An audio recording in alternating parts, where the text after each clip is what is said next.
been promoted from undercover spook to acting head of the CIA, when a wealthy friend of US President Donald Moffat is murdered and then revealed to have been in cahoots with the nastiest of all the Colombian drug cartels. Moffat instructs Ryan to investigate, but such is the duplicity of politicians, omits to tell him that he's also instructed his national security advisors, Harris Yulin and Henry Cherney, to send a secret paramilitary force into the jungle to blow the drug barons away. This means that Ryan is obliged to tell what turn out to be porcupines to a Senate committee.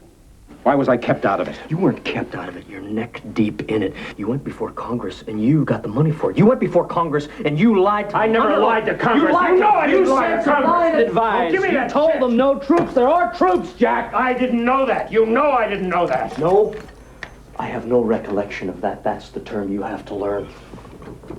Who authorized this? I'm sure they'll ask you that. Who authorized this?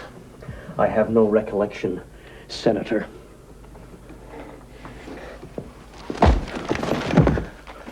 I did not sign up for this. This is somebody's bullshit political agenda. Who authorized this? Cutter? Cutter couldn't tie his shoes without permission.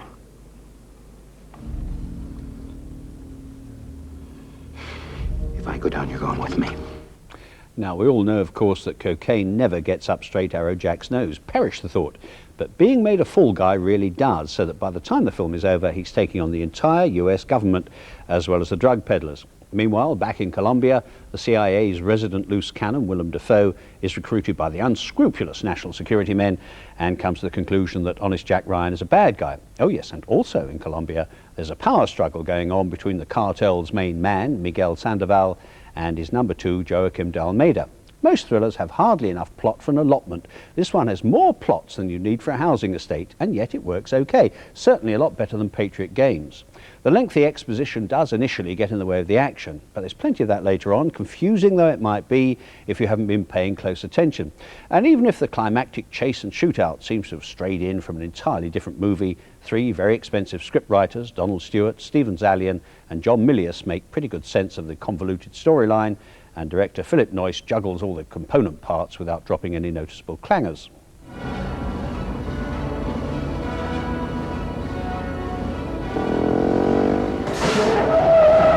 Hey, what the hell?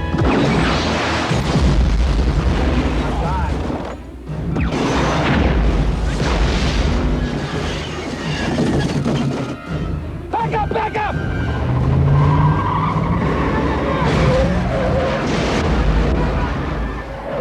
Step on it! Stay down, boss. Stay down. Stay down.